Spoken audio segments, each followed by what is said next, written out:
We came right in the front yard and we saw this huge aircraft coming over, probably covered half the mountain.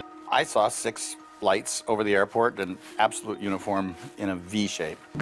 Well, I saw a huge craft just kind of come right over Squaw Peak. That was, it was just breathtaking. Unquestionably, it was a UFO, which means unidentified flying object. That doesn't mean we're being visited. Well, it's nothing like anything I've ever seen. And you're an Air Force guy. Yeah, and a pilot. Got a lot of hours flying. So it was pretty breathtaking. The Phoenix Lights is one of the most reported UFO sightings in the history of ufology. We're going to look at some of the reports made, some of the references that people look to, some of the phenomena, some of the explanations, but I want to bring in something that is not talked about very much, that is reported by many people, not just in the Phoenix Lights phenomena, but across UFO phenomena in general. Something that people oftentimes overlook and is interesting and may throw a quote-unquote wrench in the standard alien view, which is oftentimes seen to be behind these kinds of phenomena, and may point more toward a spiritual view. So let's look at this. What is the Phoenix Lights?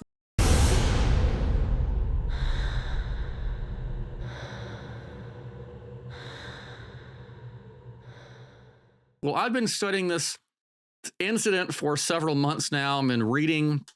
One of my primary books is Lynn Kitai's book, The Phoenix Lights, A Skeptic's Discovery That We Are Not Alone, as well as William Hamilton's The Phoenix Lights Mystery. Both are very good. Both are thought to be some of the best material and most well-researched, both by eyewitnesses, regarding the Phoenix Lights. What I didn't know about this when I first started studying it is that the Phoenix Lights really didn't start on March 13th of 1997, when people really started reporting these mass sightings. In fact, the author I first read, Lynn Kitai, in her book, says that she started seeing these objects, these lights, back actually in 1995, a couple of years before the Phoenix Lights were said to have happened. Now, one of the things that makes this incident interesting and difficult, this has been a really hard challenge for me to make sense of all this, because so many people reported it. So many people saw these objects, and so many people reported different things. So this is what was interesting to me, is this was not just one event.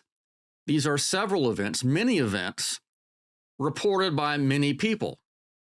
And so we have some reports up to, say, over 10,000 people say that they saw this. In fact, we have reports going to the 911 dispatchers and the military and various people, and they say that, especially the dispatchers, that they received hundreds and thousands of reports of these lights. So there were multiple events seen across the southwestern United States, not just in Phoenix and Arizona, but in the surrounding states westward as well. And we had reports as early as the afternoon of March 13th, all the way up until about 2 o'clock in the morning the next day. But what was interesting to me is Lynn Kitai saying this. She started seeing these things back in 1995, and she has pictures. So if you look at her website is called thephoenixlights.net. And it's a great website, a great resource. And we're going to look at some of the pictures that she has there. This is a photo of, I'm just going to read the caption here. A photo of 2 close orbs hovering in the left lower corner of this picture, while 4 equidistant lights are in a row over the city's skyline in the same location as subsequent sightings. This is said to be February 6, 1995. So I was surprised that we had sightings going back not just that far, but after the March 13th, 1997 accounts. But not only after, but also before that same year. So we have, for example, in January of that year, this is a photo by Lynn Keatai. It says, formation of lights in the same location as Dr. Lynn captured on the video during Arizona mass sighting. Here's another picture. The photos from January 23rd, 1997, top formation turning into a V shape. And then the last of this night, formation of lights in the same location as Dr. Lynn captured on video during Arizona mass sighting, January 23rd. Here's one more of January 1997, January 23rd. So this is this mile-wide V-shaped array of 5 lights with 2 trailing lights was described by many witnesses as gliding throughout the state during the Arizona mass sighting. And this picture is taken, that sighting of March 13th, this picture taken January 23rd of 1997. And what makes this sighting, these sightings, especially the March 13th sighting, is so difficult to understand is that there were multiple kinds of sightings that were made. There were some people who said they just saw lights. There were some people who say they saw a boomerang-shaped object. There are some people who said they saw triangular-shaped objects. Some were saying that they just saw lights floating as if they were not attached to anything, but just kind of floating throughout the sky. And then some were saying that they seemed to be attached to an object that were flying and blocking out the sky. And these events, as I said, go on for hours and hours across the state, across the southwestern part of the United States. And William Hamilton, in his book, categorizes these different kinds of sightings, these kinds of craft that we're seeing. Another good place to go, and just a good resource in general, is Jerome Clark's The UFO Encyclopedia. And he has a great article on the Phoenix Lights. In fact, it was from his article I learned of Lynn Keatai's book. And then also his article in that book that I learned about William Hamilton's book. But some other pictures that Dr. Lynn has, and by the way, Lynn was a medical doctor, so she has high credibility. And there were so many people in the state who saw this and outside the state that one of the issues is that we can't just discount the credibility of people because there's so many of them. So Lynn Keatai is interesting because she is a medical doctor and has a lot of skills in research and attention to detail. And she worked with some people in the area, Jim De La Tosa, for example, in trying to figure out what was going on and trying to analyze her photos and videos, and other people worked as well with this and trying to figure out what was going on and what wasn't going on. But some more of her sightings, this is in 1998. So a triangle finale of 20-minute array, 40 miles wide, taken from videotape. And this is from 2000. A giant rod cylinder-shaped object appears in the negative in photos. However, the unexplained phenomena was not visible to the human eye. And a lot of times that's not the case. That's the case. You can't see it with the human eye. You can see it in different kinds of lenses or kinds of filters. This is from 2001, 3 unexplained amber orbs over Phoenix. 2002, September. 3 unexplained amber orbs over Phoenix. So we see that there are a lot of other sightings besides simply the March 1997. Here's one from 2003. 3 unexplained amber orbs in the same location.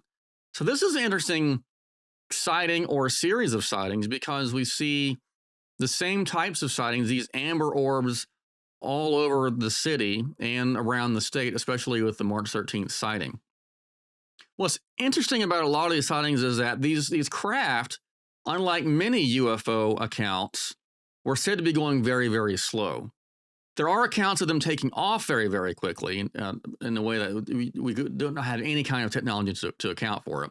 But many people say that there were V-shaped formations that were very low about a mile or more wide, moving across Arizona and silently. This is something that's unique about UFOs as opposed to other aircraft, is that they're oftentimes, and in fact, mostly they're said to be silent, which doesn't make a lot of sense according to physics, because you would think that something as big as these things would give off a lot of sound, would make a sonic boom. They don't do that, going to have no heat signature in many cases. So there were different events from about 3 p.m. to about 2 a.m. across the state. So many people who saw this wanted answers. They wanted to figure out what was going on. And a councilwoman in the area, Frances Barwood, estimated, she said, getting several thousand phone calls. She said over 700 of them herself. And this is in Lynn Ketai's documentary, which is very good, by the way.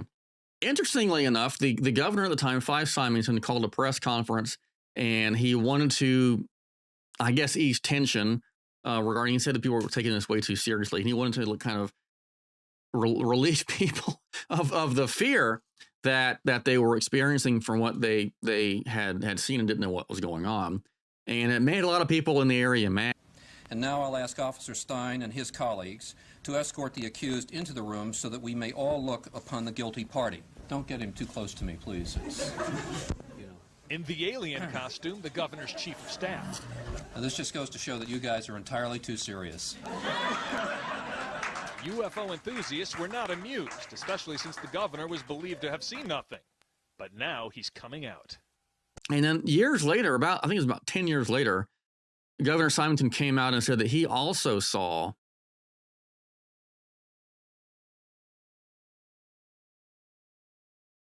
March 13th, 1997. This event called Lights Over Phoenix. What did you see? Well, I saw a huge craft just kind of come right over Squaw Peak. That was, it was just breathtaking. Unquestionably it was a UFO, which means unidentified flying object. Right. Doesn't mean we're being visited. Well, it's nothing like anything I've ever seen. And you're an Air Force guy. Yeah, and a pilot. Got a lot of hours flying. So it was pretty breathtaking. And I'll never forget, I snuck out to see it, without DPS, which I'm not supposed to be driving my own car and that kind of thing. And so, but I told Ann what I was doing. I was going to go up to Squaw Peak and see what everybody was, clamoring about. And when I walked in the front door, she looked at me, and I was apparently normally I'm fair complected and pale anyway, right?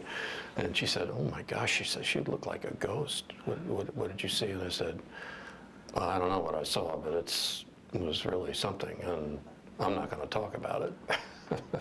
And wow. So Did it frighten you? No, I think I was kind of in awe, really, How big? Bigger than anything I've ever seen in the sky. Like an aircraft carrier in the sky? Yeah, something like that, yeah. And it was hard to define because of the light in terms of the size, but it was absolutely silent and had sort of eerie embedded lights, and so that's what I saw. I do believe that we're not alone. I just don't know that we've been visited. But you think maybe that night we were? I think so, yeah. There have been so many different sort of sightings and inexplicable phenomena. Did it hover? No, it was just going in a straight line. Slow pace? Yeah, slow pace, yeah. And then, there were all the sightings. Flares. There were the sightings of the America West plane coming into Sky Harbor, said he could have landed on it.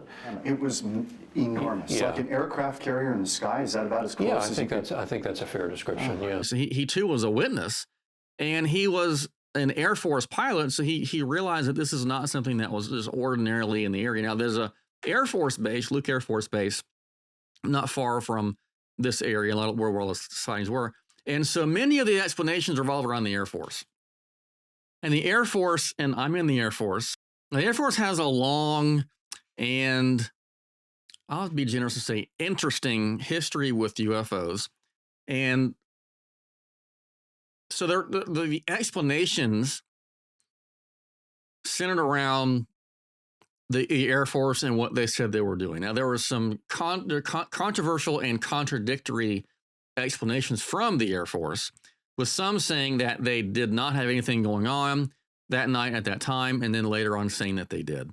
And ultimately, it was said that there was a a series of drops of flares from a National Guard unit.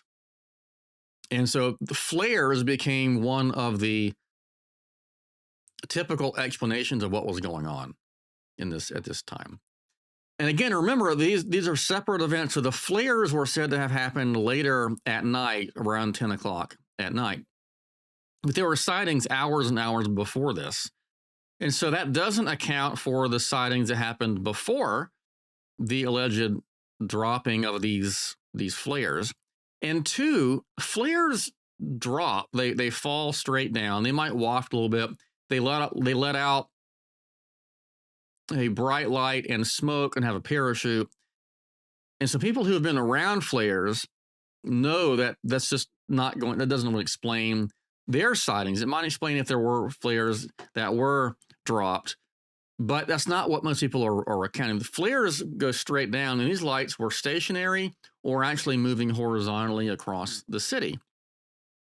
Now, I've seen flares. I was in the Marines for several years, and we would have exercises and use flares, and it's very obvious as to what they are. They're very bright. And these people were miles away.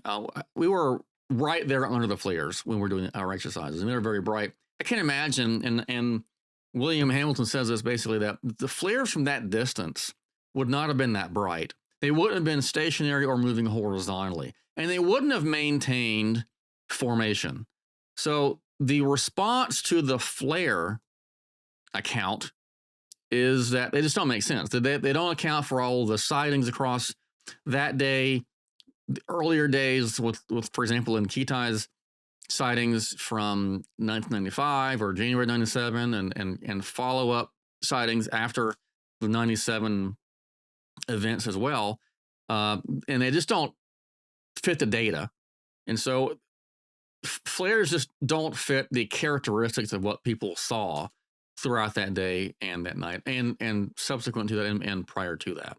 Other explanations were simply misidentifications of different kinds of aircraft and things that were in the air. But pilots had seen these objects in the sky, and they are accustomed to seeing things, both military aircraft, civilian aircraft, and normal things that you see in the sky. And they were saying this was nothing like they had seen before.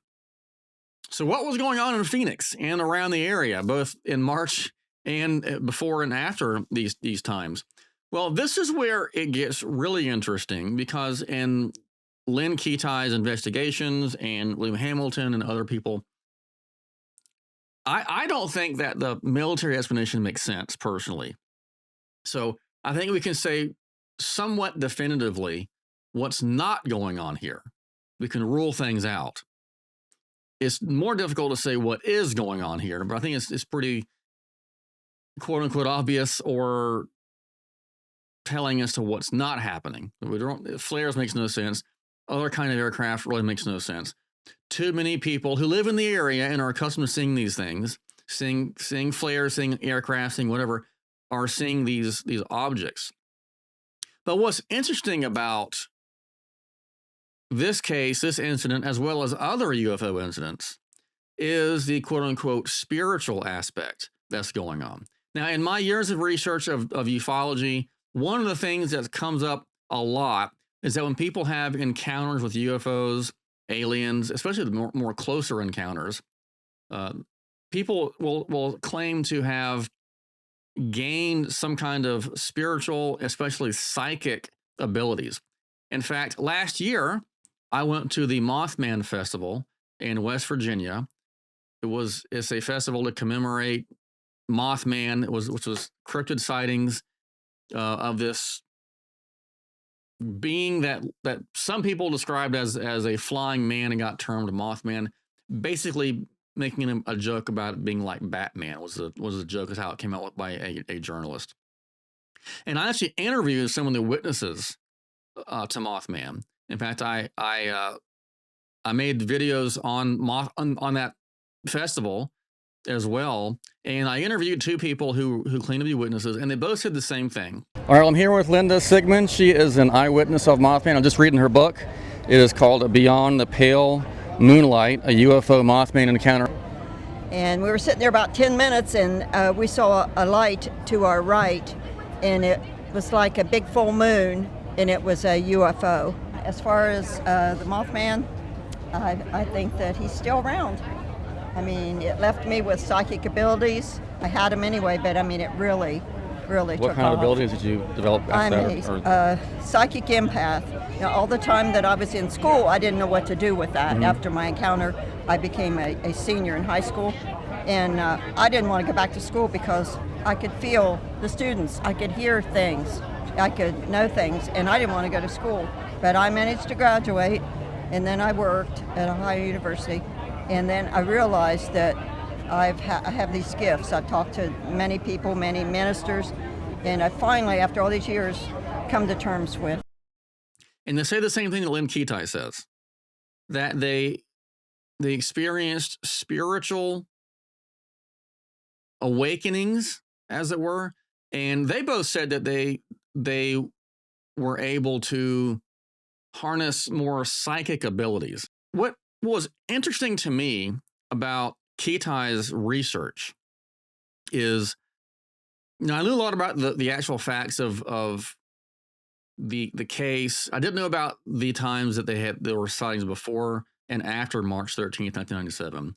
But what was really interesting, I did not expect from Ketai's work, was the spiritual aspect that she talked about in experiencing, especially as it related to near-death experiences, or NDEs. So a lot of people in the area, and with the Phoenix Lights and in other UFO encounters as well, claim to have a spiritual enlightenment, spiritual, basically heightened sensitivity from their experience. Many people will say they are more in tune psychically, and some will tie this to near-death experiences like Ketai does. She says, experiencers also come away with a feeling of being connected to the universe, that we are all interconnected with interwoven dependencies of male, female, plant, and animal, that all life must be equal in importance, for it shares a universal consciousness. There is no real distinction between one life form and another. We're all dependent and interlinked with each other. We are one. And one other thing that Ketai brings in here is the issue of near-death experiences. And she links her experiences with these lights to her own near-death experience as a child. She says that she underwent anesthesia when she was going to the dentist as a child, and the anesthesia made her have a near-death experience, but that seemed to have been suppressed until she had this experience, that she had read something about someone else's experience, and it kind of made her remember hers. And other people will say like things, that they will have some kind of memory suppression. And there was a family in her book that she talks about that has undergone certain kind of experiences with this. And it was only later that they really could remember and bring an experience out. And Ketai says, and she thinks, and many people say this, both again of the Phoenix Lights and other UFO incidences, is that these near-death experiences, these spiritual experiences, these psychic experiences, these powers that people can supposedly have after these encounters are linked. In fact, she says, because of the Phoenix Lights and my subsequent search for answers, I was slowly but surely looking at the world and myself differently. Topics I had considered gibberish, out there, new age, were making more sense to me. My spirituality was blossoming big time. In addition, I was taking the gnawing urge to share my concerns for the survival of humanity and our planet. But this is really interesting because she ties this together with other UFO, I'm connecting the dots here with other UFO encounters and other spiritual encounters as well. She says, as my worldview was changing, and that is an interesting thing to say, because if you're familiar with ufology, you probably have heard the name Jacques Vallée. Well, Jacques Vallée says in his books, and other people say the same thing, that whatever these beings are, they want to change our worldview. He calls them messengers of deception. And many people, paranormal investigators, ufologists, will claim that these kinds of beings, whatever they are deceptive. We see this from John Keel and many others. And she says, my worldview was changing, which is interesting because that's exactly what Jacques Vallée and others say they want. They want to control our thoughts. They want to control our worldview. And she says, as my worldview was changing, I felt it imperative to investigate the possibility of this change occurring in other experiencers. Would this inquiry lead me to a correlation between all unexplained phenomena? It did. One consistent link which stood out in the research, and this is very interesting, was that a special light, quote unquote light, seemed to be present during most unexplained experiences, whether it was a near-death, out-of-body, or UFO experience. This, what she says, mystical light, seems always to have sparked a positive transformation, a spiritual rebirth or awakening. The experience was indeed what she calls an unexplained phenomena. For many examples, she says you could look at the appendix for more detail on these near-death experiences and these contacts and the spiritual aspect of this. This is what I think is unique. You know, when many people talk about the UFO phenomena, they only want to talk about the nuts and bolts aspect of what people think are out there. In fact, the writers of Skinwalkers at the Pentagon says they wanted to bring out this point first and foremost, and that if we're going to try to figure out an explanation for the phenomenon, you've got to look at all the data. If you've got a lot of things going on during these UFO encounters, and they're typical during these encounters, not just one-offs. Like, for example, not only do you see lights, but you've got people who are experiencing psychic abilities or spiritual encounters, or they have poltergeist experiences, or they see cryptids like Bigfoot or Mothman around, like they did in West Virginia. You have weird things going on. You can't just say that we're going to look at just part of the data. You got to look at all the data. This is a very scientific way, which is what Dr. Kitai tried to do. She wanted to look at all the data, all the scientific data that would explain everything, not just explain part of it. This is some of the inner tension with some of the military and government investigations going on right now about UFOs. Lou Elizondo says this in his book, Imminent. Again, Skinwalkers at the Pentagon, they say this in that book as well, that people don't want to always look at the data. In fact, Lou Elizondo says he wanted to look mainly at the military aspect, not this spiritual aspect or what would be considered paranormal aspect. But I think that Kitai is right here. Our interpretation might be different of what's going on spiritually, and I think it probably is, but she's right, I believe, in seeing a spiritual aspect to the UFO phenomena. In fact, it's stuff like this that leads professional ufologists like Jacques Vallée to deny that what we're seeing is simply extraterrestrial aliens or intelligences. As some are calling this today, interdimensional beings, like Vallée does. I would say they're interdimensional too, and I would agree with Dr. Lim that this is a more spiritual, connected, spiritual kind of phenomena at the heart of all this. So the Phoenix Lights is an interesting puzzle. It's an enigma of what's going on there, because we have so many people seeing different things, so many different kinds of experiences and sights and UFOs, boomerangs and delta triangle shaped things, being able to see through them, not through them, seeing them at different times of the day throughout months and even years. So this is a really interesting phenomenon. And this is probably the most widely cited UFO event in history. And as Dr. Kitai says, it doesn't seem to simply be a nuts and bolts kind of alien thing. It is very spiritual in nature. I don't know what Dr. Kitai's view is of aliens per se, but it seems like she thinks this is more, as I do, a spiritual phenomena at heart. Now, maybe some of you have seen the Phoenix Lights or other kind of lights. Leave a comment about your experience if you'd like to. Like the video if you enjoyed this. Check out these books. I'll leave links in the description. William Hamilton and Lynn Kitai. I'll even throw in Jerome Clark's UFO Encyclopedia. And I hope this was enjoyable for you. This is a difficult video for me because this was took a lot of research and it's hard to make sense of it. In fact, Jerome Clark and Hamilton both say it's difficult because there are so many accounts and so many different kinds of accounts. But if you want to look more in this incident or incidents, then there are some books out there for you. Check out Lynn Kitai's documentary, also very good, and have a good day. We'll see you next time.